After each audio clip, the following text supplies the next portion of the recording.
How is everyone? Today I'm here with my WWE NXT TakeOver Chicago review. Of course, the show took place live tonight on the WWE Network. And overall, I gotta say, going into the show on paper, I thought it looked like a good show, but I wasn't sure how it was going to deliver. But boy, was my expectations blown completely away. Honestly, this is by far one of the best TakeOver specials to date. Arguably the best, honestly. This was just a tremendous show from start to finish. You had two amazing matches, and the rest of the card was really good as well. Just an all-out awesome TakeOver show. Definitely recommend checking it out if you haven't already. Just amazing show from start to finish. Match your candidate on here as well. Just tremendous stuff from NXT here. Really blown away by the stuff they were able to do. Because like I said, on paper the show looked good, but wasn't sure if it was TakeOver quality. But everything just really delivered big time on this show, I thought. So definitely gets 2 thumbs up from me. Probably NXT show of the year when it's all said and done.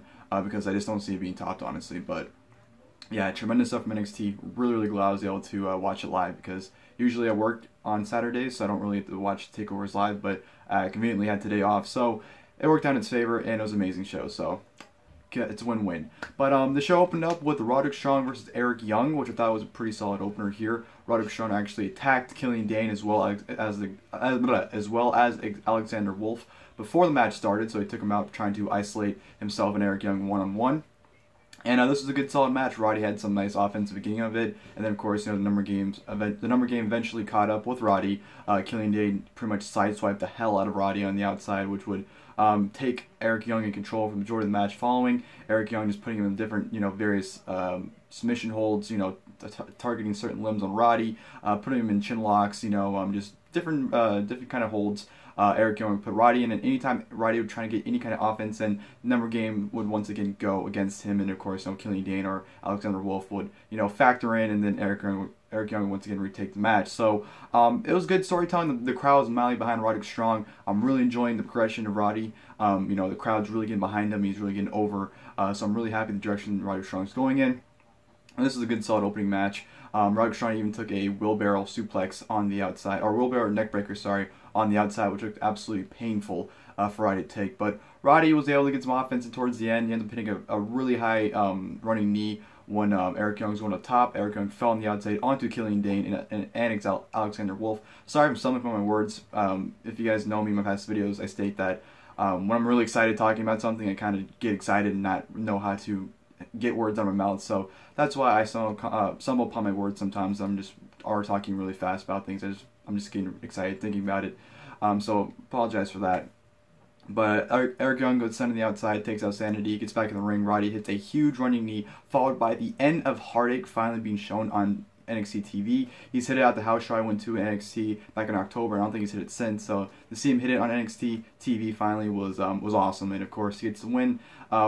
Immediately jets out of the ring as Sanity hits the ring to try and, kind of attack Roddy post-match, but Roddy wins, escapes with the victory. Good opener, enjoyed that. Roddy looked great, and hopefully gets a title shot soon. So really enjoyed that opener between Eric Young and Roderick. From there on, we go to match of the night, which was the WWE United Kingdom Championship match. Tyler Bate versus Pete Dunne. This was spectacular. This was amazing. If you thought their UK title tournament finals was amazing, this match blew that one out of the water. This was absolutely tremendous work from both men. The crowd was completely red hot for the entire match, from start to finish, bell to bell. It was one of those matches you have to see, because words can't put the justice how awesome it was. Great counters from both men. Pete Dunne just working on Tyler Bates' arm and his forearm. I thought was great work from him. Very similar to the Trent Seven match and the UK special on Friday. Working on the arm of Tyler Bate, but Tyler Bate would try to use his speed and agility to, challenge Pete Dunne, and his strength, challenge Pete Dunne's limb work, which I thought was great. Tyler Bate, like $1 million, his just counters and the way he was just agile, and, he did the airplane spin like 100 miles an hour. That was absolutely insane, and, that rebound lariat was absolutely insane that he hit as well. Some great stuff from him, that, bridging backflip into a German suplex was absolutely amazing, followed by a shooting star press standing. And then once he went for the shooting star press once again, he got caught into a triangle choke, which that was an amazing counter by Pete Dunne. Just great work from both back and forth. Pete Dunne got sent to the outside. Tyler Bate hit a huge moonsault on the outside, which that came out greatly. Pete Dunne was able to transition some nice maneuvers on Tyler Bate, just the way everything's been countered. Tyler Bate was able to counter the bitter end into a phenomenal DDT, which stuck Pete Dunne on the outside, and then of course Tyler Bate would go onto the outside, would be hit with a strike, a palm strike, or just a punch by Pete Dunne. Pete Dunne thrown back in the ring, hit the bitter end for the 1-2-3. Pete Dunne is your brand new United Kingdom champion. Like I said, amazing match from both men. Just everything, the final stretch of it as well is absolutely tremendous. They took everything from their first match in the UK finals and just made it a million times better in this match. Absolutely amazing stuff from both of them. I can't praise this match enough. Definitely got a way to see it. A lot of great spots, a lot of great transitions, a lot of great counters from both men. Just tremendous wrestling match. And the crowd was right hot for the entire match. Not a dull moment. And both men look great. So what more can you ask for? So amazing match. Like I said, match of the night and definitely a match of the year contender for WWE. Tremendous stuff from both men. From there, I'm going to go into the triple threat match for the NXT Women's Championship. Asuka versus Nikki Cross versus Ruby Riot. This was actually a lot better than I thought it was going to be. I thought it was going to be like, a good match, something special, but I thought all three women did a pretty solid job for the most part, especially Ruby Riot. I haven't really seen much of her, but I feel like she definitely showcased herself a lot in this match, and, she showcased how good she is, so I really enjoyed her work in here. Nikki Cross, I've always been a huge fan of hers, so I was really enjoying the work she was doing. Asuka, she kind of seemed like she was just there, Ruby Riot and Nikki Cross were really going at it for a while, especially at the beginning of the match. They kind of just attacked each other from the get-go, and Asuka's kind of just there. She was just kind of randomly taking them out for, because it's a match. But I felt like all three of them mixed well, a lot of great counters. Ruby Riot and Asuka had a really nice exchange, when she went for a senton and Asuka was able to counter into the Asuka lock. That was a great counter right there. There were some hiccups. I feel like a lot of the saves and a lot of the breakups for like pins or submissions were pretty sloppy. I feel like a lot of the timing was off for a lot of the spots as well. So that kind of hurt the match in my opinion, but I felt for the most part they did a pretty solid job. Nikki Cross was just absolutely annihilating Asuka towards the end of it. Just, she's going for the baseball slide and she trapped her into the apron. Just went absolutely crazy on her, nailing her with blows, and, threw her back in the ring for some nice near falls as well. So good back and forth action. Ruby Riot almost got the victory when, I forgot what she hit on Nikki Cross, but as she was going for the pin, Asuka kind of screwed it up because she didn't make it in time, but she had a running knee strike on Ruby Riot to cover both of them for the 1-2-3. So Asuka pins both of them, retained the Women's Championship with Ember Moon in a box office watching above. So very good match. I thought all three women looked really well. Like I said, some of the timing and counters were kind of off, and I kind of didn't like how they really just used the one-on-one formula instead of a triple threat. They kept isolating someone and just having one-on-one match. So I kind of didn't like that at times, but for the most part, I thought they worked pretty solid still. So good match from them. Really enjoyed that. And from there, I'm going to go to the NXT Championship match. Bobby Roode versus Hideo Itami. This match honestly blew my expectations away a little bit. I wasn't expecting this good of a match. I thought they went up there and had a really good match. Itami right from the get-go just laying blows in Bobby Roode, absolutely destroying him with kicks and chops and just annihilating his shoulder. He threw him to the post and was working on his shoulder for a little bit. So Itami was just absolutely destroying Bobby Roode from the get-go. And then of course Bobby Roode was able to get the upper hand on Hideo Itami, taking him down, giving him lunging blows and mocking him, and Itami was mocking him.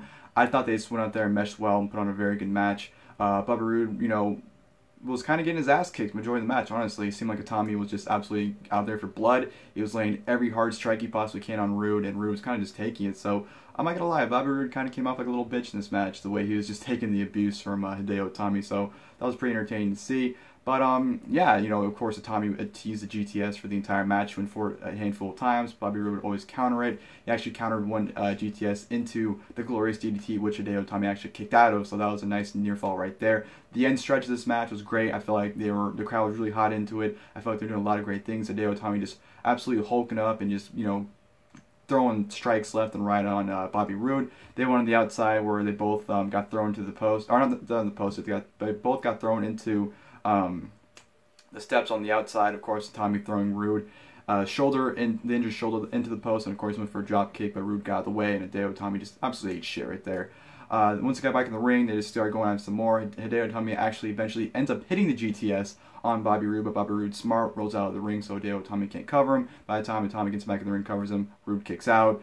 Goes for the GTS again, but Roode's able to counter it into a Glorious DDT, but Roode's not done. He picks him back up and hits another Glorious DDT for the 1-2-3 victory. So Bobby Roode walks out still your NXT champion. Like I said, overall I thought it was a really good match. Wasn't expecting them to put on as good a match as they did. Hideo Itami looked a lot better than he did in his match against Roderick a few weeks ago in NXT. I thought he looked like trash right there, but this match, Hideo Itami looked absolutely great. love the striking ability and the aggressiveness from him. And Bobby Roode played a great role. You know, was kind of just taking the abuse, but he somehow found a way to walk out still NXT champion. So really good match from them. I know a lot of people were mad that Roode retained. They really wanted to see Hideo Itami win the title. But you know what? I want to see where they go with Hideo Itami still, because I feel like they're going to turn heel maybe. I'm not sure where they're going to go with him. I just feel like right now wasn't the time for him to win the championship, so that's why I wasn't in favor for him winning the title. So really good match. Roode retains. Interested to see where they go going forward. So that was that. And then we go to the main event, which was actually surprising that this was the main event, which was the ladder match for the NXT Tag Team Championship, the Authors of Pain versus DIY.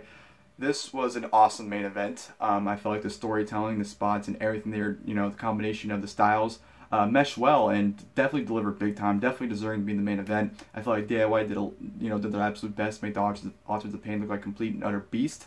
You know, every time they would ground the Authors of Pain and try and get any kind of momentum, Authors of Pain, just being the absolute machines that they are, would just, you know, quickly cut them down and, you know, regain control of the match. So I thought it was really well. Love the usage of ladders. I felt like DIY was really trying to utilize them against Authors of Pain. Love when they brought down that big ass ladder from the stage, brought it down, and Authors of Pain tried to prevent them, but Gargano ran in the ring and did a suicide dive through the ladders onto the Authors of Pain to take them down. I thought that was great work there. Authors of Pain just looking like a complete and utter beast, like I said, utilizing the ladders to their, you know, advantage. They were just, you know, throwing DIY around. They actually teased powerbombing, might have been Ciampa through the ladder, but Gargano was able to save him, or vice versa. I'm not sure who was getting teased and put through the ladder, but Authors of Pain teased putting DIY through the ladder a handful of times. Very, very dominant. They played it off that Authors of Pain were so big that one of them actually had to hold the ladder down while the other one climbed up. But DIY would able to get him down, and of course DIY would try to climb the ladder, and then Authors of Pain would cut him off from climbing it. So great back and forth action from both teams. Love the spot where Ciampa and one of the guys, Authors of Pain guys, were climbing the ladder, and Gargano set up another ladder far away from the titles, which is kind of like, okay, what are you doing? As he's climbing out, the other guy came up the ladder, so they're going at it, and he pushes the ladder, so Ciampa gets off the ladder. It's hard to explain the spot. Ciampa gets up the ladder, I think he pushes the ladder, and Gargano jumps onto the other ladder and knocks the other guy down, and goes to climb the ladder to win the titles. But then Paul Ellering gets involved. Gargano ends up hitting him with a super kick, which I thought was a great spot. It absolutely annihilated Paul Ellering with that super kick. Authors of Pain going to annihilate them. They hit super kicks on Authors of Pain. Authors of Pain lay on ladders.